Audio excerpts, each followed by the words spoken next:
Okay, I think we're recording. All right.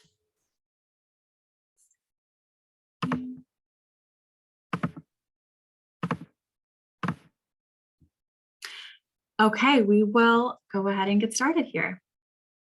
Before you start, I'm just going to ask everyone to mute themselves just so we don't get feedback. There's a couple folks who are not muted right now.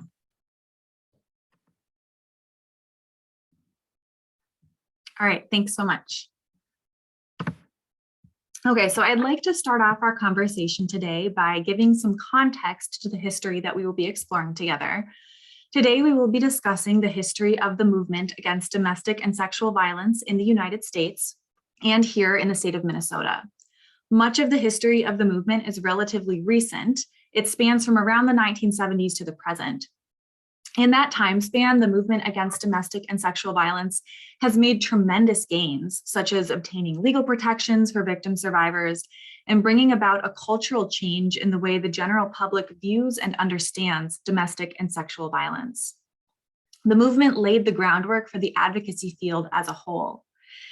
However, prior to these profound advancements made by the movement, people who were experiencing domestic and sexual violence were silenced, had little to no formal resources or options, and in many cases weren't even considered victims at all due to the pervasive normalization of violence in European culture and law. Now, I'm speaking specifically about European history here, as well as the post-contact history of the land that is now the United States. When I say post-contact, I'm referring to the time after European contact was first made with the indigenous peoples of North America. This culture of violence is not native to this continent, and that's an important part of this history that Lindsay will speak about shortly. So if we take a few minutes to look back at the long and bleak history of European cultural and legal practices towards victim survivors of domestic and sexual violence, we can start to get an idea of what the movement was up against. Centuries of the normalization and encouragement of domestic and sexual violence. Looking all the way back to Rome in 753 BCE, husbands physically beating their wives was socially acceptable and was condoned under the laws of chastisement. The laws of chastisement granted a married man absolute rights to physically discipline his wife. The laws of chastisement also included the rule of thumb, which permitted a man to beat his wife with a rod or a switch as long as its circumference was no greater than the girth of the man's right thumb. The tradition of these laws was perpetuated throughout most of Europe and across many centuries. It wasn't until 1829, more than 2,500 years after the laws of chastisement were established in ancient Rome, that a husband's absolute right to chastisement of his wife was abolished in England. The rule of thumb was used in 1867 in North Carolina, when a man was acquitted of assaulting his wife because the switch he had used to beat her was thinner than his thumb. Throughout the Middle Ages, it was common practice for priests to tell victims of domestic violence who came to them seeking help to increase their obedience and devotion to their husbands in order to avoid further physical abuse. This kind of response is incredibly harmful in that there is no consideration for the victim's safety or needs, and the blame for the violence is placed on the victim rather than on the person choosing to use violence. It's not surprising that the idea that women were a lesser species, lacking the ability to feel or suffer the way that men did, became widespread in the Middle Ages. Violence, abuse, and assault was still seen as a socially and legally acceptable method of asserting and maintaining power and control over one's wife. In the late 1400s, the Christian scholar Friar Cherubino wrote Rules of Marriage, in which he recommends that husbands, quote, bully and terrify their wives and beat them soundly and readily out of concern for their wives' souls. Domestic violence was not only socially and legally accepted, it was encouraged and even framed as a marital and religious duty. In the 1600s, Lord Hale, an English jurist, set the precedent of not recognizing marital rape as sexual assault. He stated that when women marry, they gave themselves to their husbands in contract, and could not withdraw consent until they divorced. Lord Hale therefore put forth that it was impossible for a man to sexually assault his wife, because by marrying him, his wife had given consent to any and all sexual interactions during the entire course of the marriage. Of course, we know that this is incredibly wrong. This is not how consent works at all, but this is the way that the law and the general public understood consent during the 1600s and for centuries afterwards. Although Lord Hale died in 1676, his legacy of violence and erasure of sexual assault victims continued on. In 1857, 181 years after Lord Hale's death, a court in Massachusetts used the Lord Hale's doctrine to recognize that marriage to the victim was a defense to the charge of rape. Again, in 1905, a man was convicted in Texas of assault with the intent to commit rape, and an appellate court overturned his conviction by referencing Lord Hale's doctrine. It was not until 1979 that most states in the US had passed laws to make marital rape illegal. However, enforcement of these laws varied state to state due to loopholes. Minnesota was one of these states where, although spousal rape was technically illegal, the law did not allow for prosecutors to bring sexual assault charges against someone within a marital relationship. The law protected a rapist from prosecution if they were in a voluntary sexual relationship with the victim at the time of the assault, or if the victim was their spouse.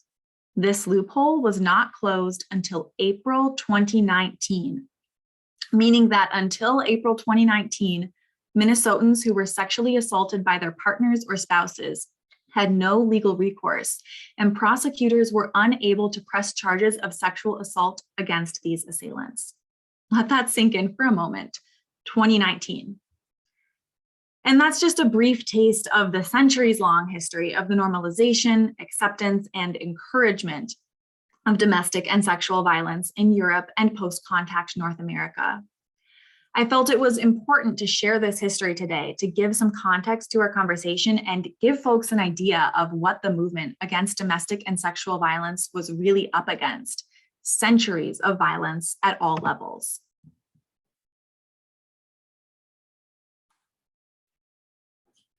The history of domestic and sexual violence has its roots in European culture and was not present on this continent prior to colonization. To fully understand the history of this country, one must acknowledge the devastating past and present impact of colonization on Native women and girls.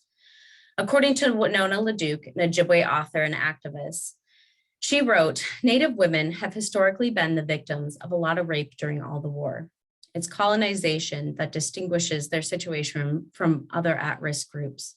They were forced to go from being the harvesters at the center of their own culture to being outcast on the margins. Europeans assumed that Native people lived as Europeans did in patriarchal systems in which elite men defined the appropriate ways for women to behave. They failed to understand the equality of the sexes in some Native societies where women enjoyed high economic, social, and political status. Before colonization, in many Native American cultures, women were respected, treated as equals, and held leadership roles.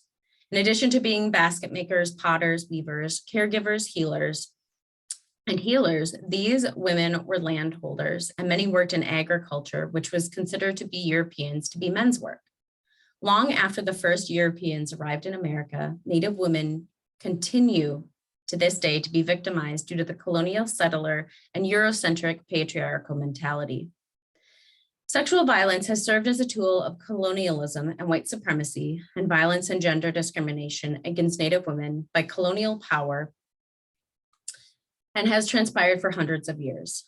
When the Europeans came to the Americas to colonize the land, they also violated Native women and girls who inhabited it. Columbus's arrival represents not only the beginning of the destruction of indigenous culture, but also the moment when European men introduced rape and sex trafficking as a major tool of this destruction. Journals from Columbus and his friends who accompanied him documented the sexual violence of indigenous women and girls, including rape and sex trafficking. Columbus wrote in one of his journals, 100 are as easily obtained for women as for a farm, and it is very general, and there are plenty of dealers who go about looking for girls. Those from 9 to 10 are now in demand. These abuses spread as Spanish and other European countries colonized the continent, making sex trafficking a central component of the colonization of Indigenous people in Central and North America. During the American Revolution, George Washington's troops put to death many women and girls, except for some of them who were used for soldiers and were afterwards put to death. As European countries settled the continent, Indigenous women and children were bought and sold for sex and labor trafficking, including at government and Christian-run boarding schools. From the beginning, Europeans saw Indigenous women and girls as property that exists to be used sexually. As stated by the Asian Pacific Institute on Gender-Based Violence, the historical nature of gender-based violence is systemically embedded in culture and society, reinforced and powered by patriarchy. The Treaty of 1868 was negotiated between General Sherman and the Navajos. In this treaty, General Sherman insisted that the Navajos select male leaders, thereby stripping women of the ability to participate in decision-making. This law destroyed traditional relationships and concentrated power in the hands of male leaders. Anglo-paternalism and patriarchy were introduced to the Navajo men, who learned several traditions, including robbing women of economic and political power and as well as spousal abuse. In this way, tribal systems were disrupted and the status of Native women diminished as male dominance increased. By the 1930s, a dramatic increase in domestic violence was reported, which also disrupted the male-female balance of respect. The power legacy of settler, colonial, and Eurocentric patriarchal mentality continue to affect gender roles and women's experience of violence today. The National Institute of Justice found that in 2016, that more than 84% of Alaska Native and American Indian women had been subjected to some form of violence in their lifetime. Despite the grave need for support and protection from the violence, 38% of Alaska Native and American Indian female victims were unable to access legal, medical, or other services. The report also found that among the women who reported experiencing violence in their lifetime, 97% of the victims were subjected to violence by a perpetrator who was not American Indian or Alaskan Native.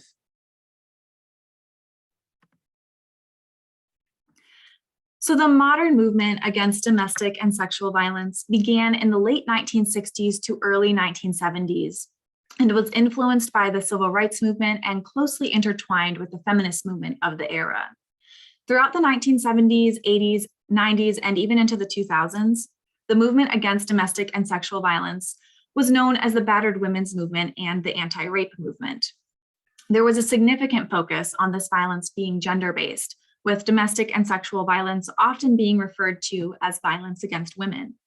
These elements are still present to an extent in the modern approach to advocacy and violence prevention, but we now consider these terms to be somewhat outdated since abuse and sexual violence takes many forms. People who use abusive behavior may use a variety of tactics to maintain power and control over someone, which may or may not include physical violence or battering. Additionally, although women do experience higher rates of domestic and sexual violence, people of all genders are subjected to this violence and deserve access to advocacy and support. Based on our current understanding of the elements of domestic and sexual violence, the term battered women is reductive and doesn't speak to the whole picture. So we use the terms domestic and sexual violence instead. Consciousness raising groups have been looked to as the beginnings of the movement against domestic and sexual violence. In a consciousness raising group, women gathered with one another to talk about their personal experiences. As women in these groups began sharing their experiences of domestic and sexual violence with one another, they realized just how widespread this violence was. This realization was in direct contrast to the way that domestic and sexual violence was widely understood. At the time, this kind of violence was viewed as something that was perpetrated by a few sick men or was brought on by the actions of the victim. Of course, we know that neither of these are true at all. Violence is never, ever caused by a victim's actions. Violence is always caused by the person who chooses to use violence. And we know that domestic and sexual violence is very widespread. It is not an issue that is caused by a few men or by men alone. Anyone, regardless of gender, age, race, or any other identifier, can experience or commit violence. But that is how the public generally understood domestic and sexual violence at the time of the movement's beginnings.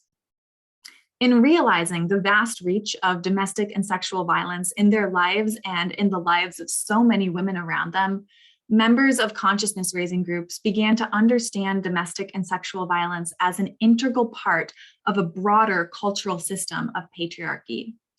This shift in perception is where we get the phrase, the personal is political.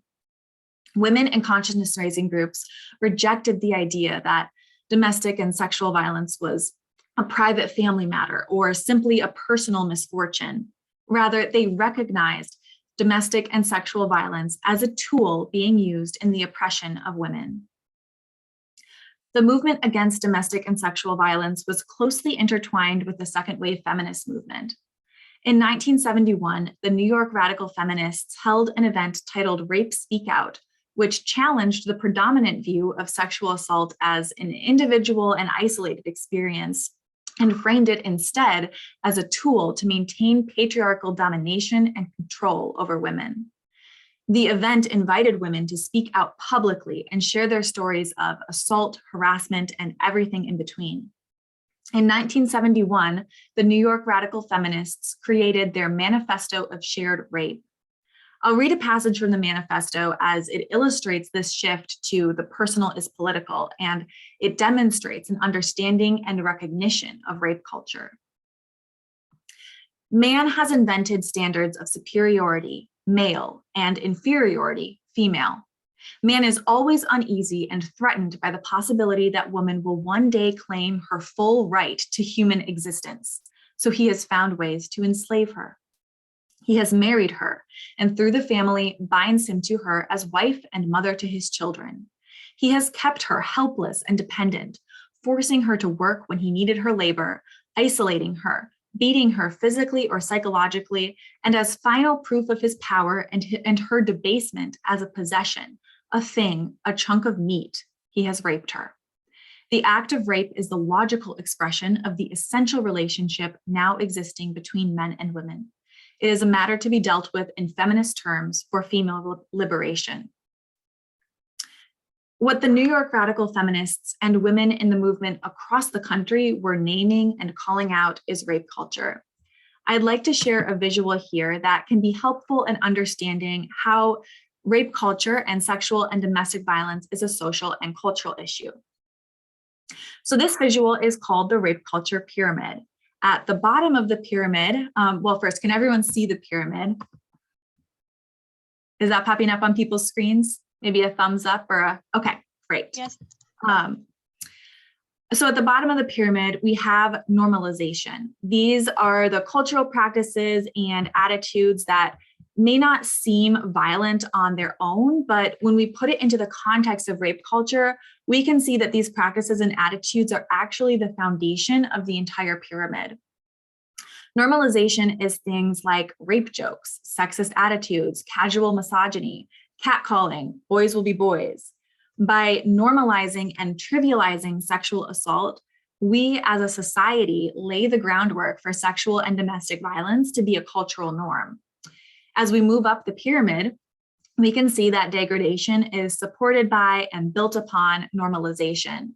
Degradation includes things such as victim blaming and shaming, threats, or the sense that sex is owed to someone if you pay for their dinner on a date, groping, revenge porn, safe word violations, and more. Normalization leads to degradation. Degradation leads to the removal of autonomy, which leads to assault, drugging, rape, and murder.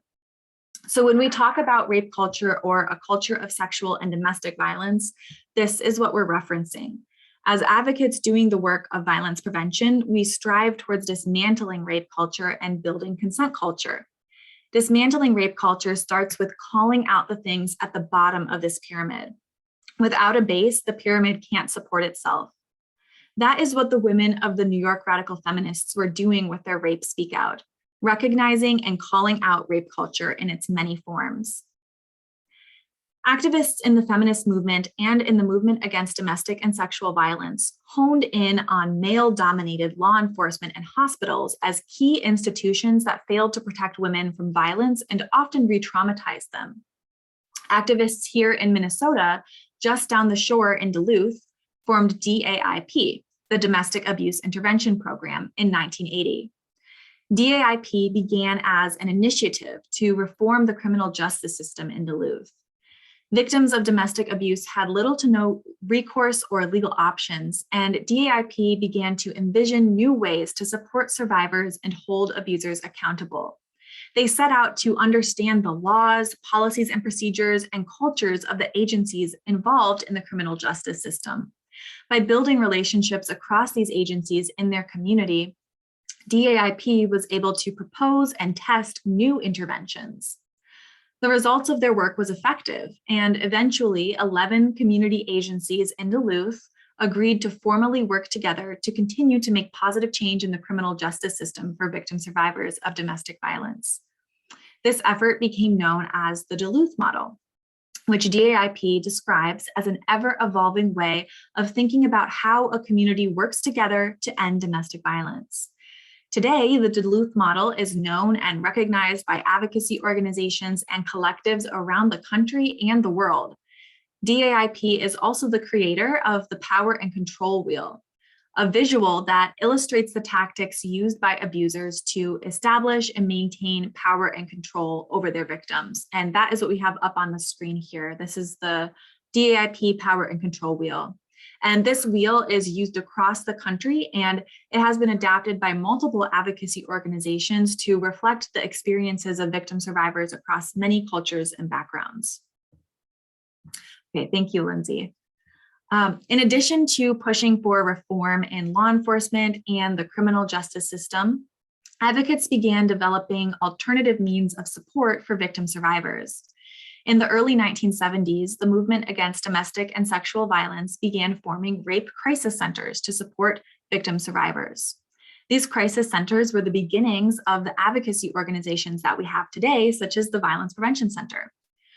The first rape crisis centers in the country were founded in Berkeley, California in 1971 and in Washington, D.C. in 1972. Many of these crisis centers began as feminist collectives, comprised primarily of volunteer staff who shared decision-making and responsibilities equally. In the mid-1970s, federal funds became available to rape crisis centers for the first time, and as a result, most crisis centers transitioned to more traditional hierarchical structures and hired credentialed staff to satisfy federal funding requirements. The first domestic violence shelter in the United States opened their doors right here in Minnesota. Women's Advocates in St. Paul began as a collective-based nonprofit in 1972. Women's Advocates collective members were instrumental in establishing a strong foundation for the legal protection of victim survivors and their children in Minnesota. The collective was also a leader in the passage of some of the first domestic violence legislation in the country. Women's Advocates lobbied for and achieved passage of the Shelter Appropriation Act, which provides state financial support for shelters and safe homes, as well as the Domestic Abuse Act, which allows individuals to obtain an order for protection without having to file for a divorce or a legal separation. In their beginning, Women's Advocates operated out of a legal assistance office, then out of one of the founding volunteers' homes, and then in a rented office space. The organization functioned as a divorce rights information line, essentially a phone number for women to call and get legal information and advice about leaving their abusive partners. As time went on, Women's Advocates volunteers realized that the biggest obstacle for women trying to escape domestic violence was a safe place to stay. By writing letters asking for donations to friends, family, and the community, Women's Advocates volunteers collected enough funds over the course of 2 years to make a down payment on a house in St. Paul. And that is where their shelter still is today. Today, Women's Advocates provides shelter and services for up to 50 victim survivors and their children every day. They also operate a domestic violence crisis line, and they have a robust outreach and education program providing training and violence prevention education to their community, and the state. As the movement against domestic and sexual violence gained traction, more domestic violence shelters opened their doors around the country in the mid-1970s and onward, and the movement continued to raise awareness and challenge public perceptions of domestic and sexual violence. In fact, advocates were so successful in raising awareness about domestic violence that shelters quickly became overwhelmed with requests for help. Activists and advocates in the movement responded by lobbying government agencies to provide funding for rape crisis centers and domestic violence shelters. Throughout the mid-1970s and 1980s, various state and local funding sources were established, and these efforts to gain funding culminated in 1994 when the Violence Against Women Act, known as VAWA, passed and established the Office on Violence Against Women. VAWA provided a significant distribution of federal funds to domestic violence shelters and rape crisis centers. The movement against domestic and sexual violence brought about significant changes in the legal and criminal justice system as well. By the 1980s, activists had succeeded in dismantling corroboration requirements for rape cases, as well as cautionary instructions to juries to especially scrutinize a sexual assault victim's testimony, practices which were based on the false and highly damaging presumption that victims of sexual assault lie. Activists also succeeded in enacting laws that made it more difficult for defense attorneys to use a sexual assault victim's prior sexual history and sexual reputation as evidence in a sexual assault case. Throughout the 1990s, states where marital rape was either not criminalized or was not held to the same standard as non-marital rape began to change their laws to make marital rape illegal. Although, as we know, many states, including Minnesota, left loopholes in these laws which still allowed individuals to rape and assault their spouses with little to no legal consequences for many years. In 1994, the same year that VAWA passed, Florida and New York passed legislation so that individuals charged with rape could not claim as a legal defense that the assault was provoked by what the victim was wearing.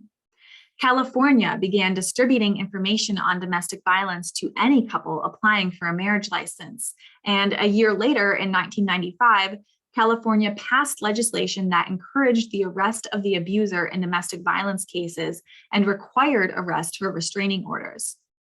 This law also discouraged the practice of dual arrest, which was the practice of law enforcement arresting both parties in domestic violence cases. Several laws related to domestic and sexual violence passed around the country in the mid-1990s, many of which focused on providing training to law enforcement and putting legal protections in place for victim survivors.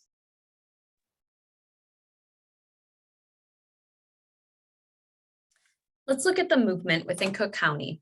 The foundation of the Violence Prevention Center is deeply embedded in the national-wide grassroots movement to address and end violence against women. Cook County Social Services used to respond to domestic violence calls, but in 1985, the state of Minnesota required a separate entity to be formed to serve survivors. As directed by the county, a county worker, Melinda Spindler, gathered a group of socially conscious women together to create a domestic and sexual violence organization to continue to provide services for survivors in Cook County. These women were passionate community members who saw a need for services and education regarding women and girls who were being subjected to violence. These women included Kay Costello, Christy Buto, Karen Holty, Jane Howard, Lucy Doles, Nancy Korf, amongst other women. And some of these women still reside in this county today. This group of women volunteered their time, and some became trained advocates in order to respond to calls related to domestic and sexual violence. They also began the process of forming a nonprofit, and in 1986, the Cook County Women's Collective became an official 501c3. Initial services were provided out of the basement of Lucy Dole's home, where she had access to her husband's pager, who was in law enforcement. Eventually, staff was hired along with volunteers to run the organization. In 1991, the name of the organization was changed from the Cook County Women's Collective to the Center for Family Crisis as a way to be inclusive of all genders. And in 1993, Jody Uhasi was hired and eventually became director and led the organization for 27 years. The current name, Violence Prevention Center, came about in 2002 to reflect our continued growth, expansion of services, the hope to prevent violence, and again to communicate a more inclusive name for the organization, as the VPC serves all who have been affected by and subjected to domestic and sexual violence. This dove logo was created in 2006, which reflects another shift of creating a more inclusive logo due to the fact that the Violence Prevention Center provides services to more than just women, children, and families. When the VPC first began in the 80s, it started off with just $4,785 of funding through the Corrections Department and about $16,000 from county funding.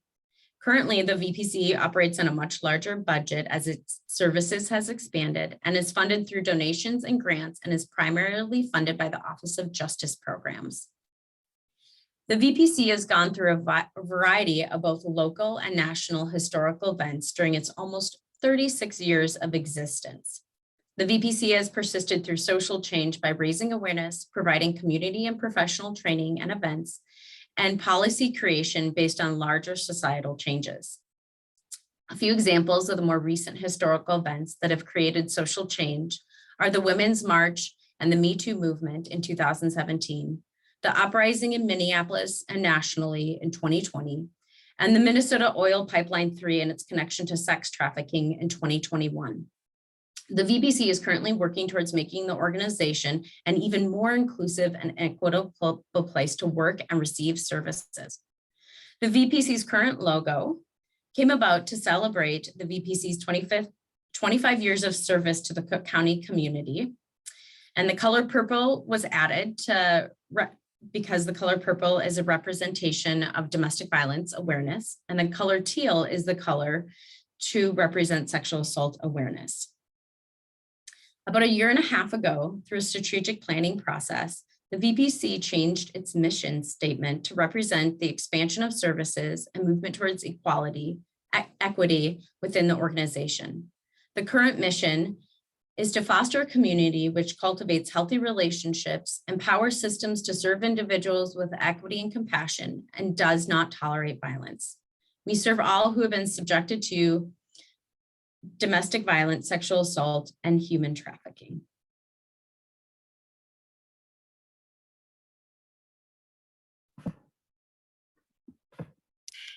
So where are we now? Today, there are advocacy programs serving victim survivors in every county in the state of Minnesota, and similar advocacy programs exist throughout the country. The Violence Prevention Center is one such program, and here we serve our local Cook County community. All services are free and confidential, which is the standard for advocacy services in the US. We provide services including our 24-hour support line, which is staffed by our incredible community volunteers, as well as myself and Lindsay. Victim survivors of domestic or sexual violence, human trafficking, stalking, or harassment can call our support line day or night, and a trained advocate will pick up the phone and provide a listening ear, emotional support, safety planning, and resources. There are similar 24-hour crisis lines across the state, all run county to county by advocacy organizations. In Minnesota, a victim of sexual or domestic violence has the right to be accompanied by an advocate at the hospital during necessary medical care, such as a sexual assault forensic exam, which is another service the VPC and other advocacy organizations provide. We also help people navigate the legal system, such as applying for orders for protection, and we support victim survivors through the criminal justice system when they choose to report. These are just a few of the many services that we provide, as well as the legal protections and services statewide and across the country that are in place today, thanks to the movement against domestic and sexual violence. The movement also succeeded in working to shift public perceptions about domestic and sexual violence.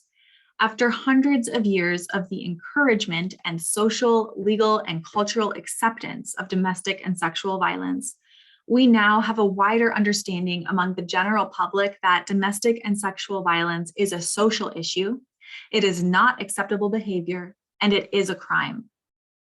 At the VPC, We believe that everyone is born with inherent dignity. We are all a part of the human family, and we all have the right to live our lives free from violence. We see domestic violence, sexual assault, and human trafficking as a community issue that not only affects individual survivors and their families, but our communities as a whole. Therefore, we all have a stake in ending violence. We all share responsibility to disrupt and call out rape culture. We all have a responsibility to support survivors in our lives and in our communities. And as a community, we must hold those who use violence accountable. So I want to add something that I didn't realize, and I'm going to have to add this to the VPC's history document, but Jody, the previous director of the VPC, is on here, and she wrote in the chat that Denny Fitzpatrick, who is also here, created the Dove logo, and I didn't know that, so thank you, Denny. I referred to Denny as the VPC's #1 fan, so thank you, Denny. And I know Denny served on the board too of the VPC. So thank you for your service to the organization. All right. The movement is continuing to move forward by actively responding to necessary social changes. Currently, the field is not only looking at gender-based oppression, but oppression as a whole and the interconnectedness of oppression. The movement has long recognized that domestic and sexual violence is rooted in power, control, and oppression.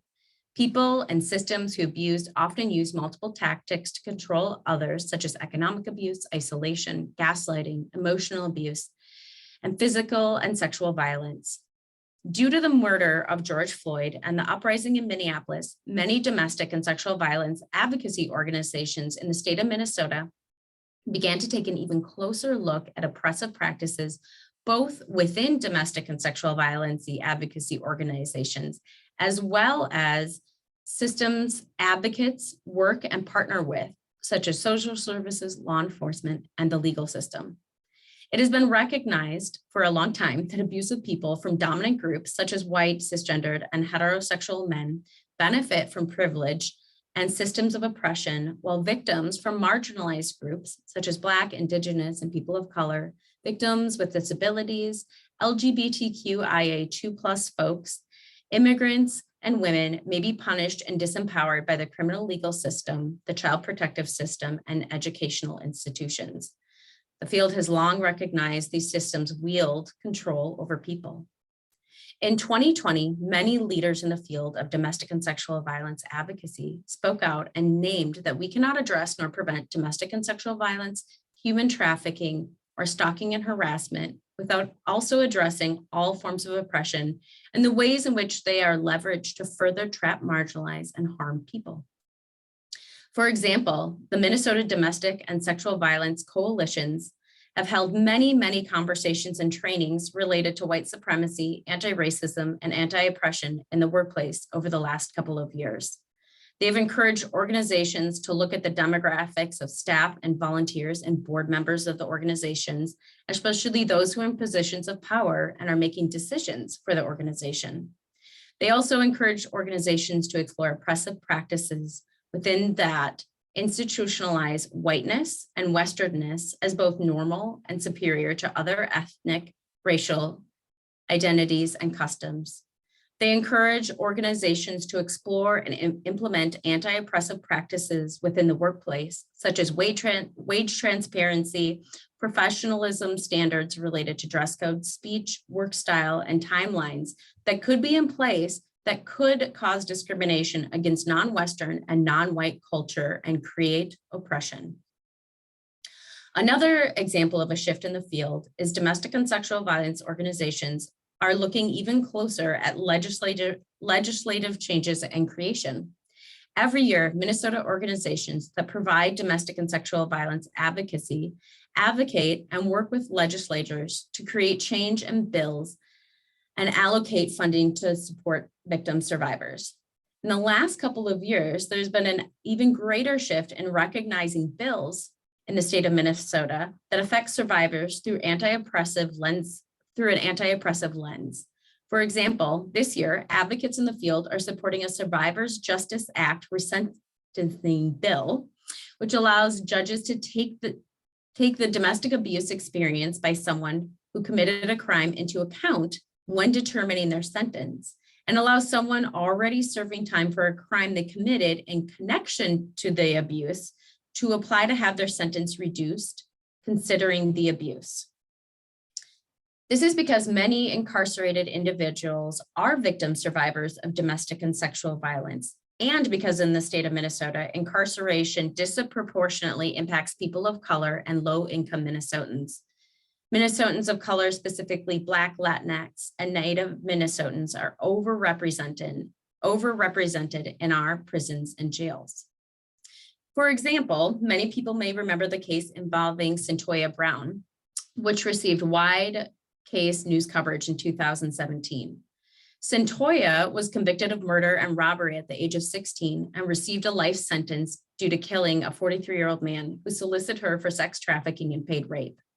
At this time, she was being subjected to domestic violence from a trafficker who claimed to be her boyfriend and began to traffic and exploit her after coercing her into sex trafficking. Cyntoia killed the 43-year-old buyer in self-defense. After the conviction, she was served 15 years. She served 15 years before receiving clemency because of her case had gained so much national attention and because celebrities advocated for her release due to the widespread knowledge that her case was a miscarriage of justice and that her life sentence did not take into consideration the abuse and exploitation she was being subjected to. This case is an example of how the justice system too often criminalizes survivors of domestic and sexual violence, particularly survivors of color, and illustrates why the movement has pushed for legal changes around this issue. These are just a few examples of the area of focus and growth the movement to end domestic and sexual violence is currently focusing on. As the VPC looks to the future of our organization and the community we serve, we will continue to create change that reflects larger societal shifts, provide emergency services to survivors, and commit to partnering with communities within Cook County to create a future free of domestic violence, sexual assault, and human trafficking through an anti-oppressive lens. Well, that is the end of our presentation. Thank you all for coming. If anyone has any questions or comments or even stories they want to share, you're welcome to at this time.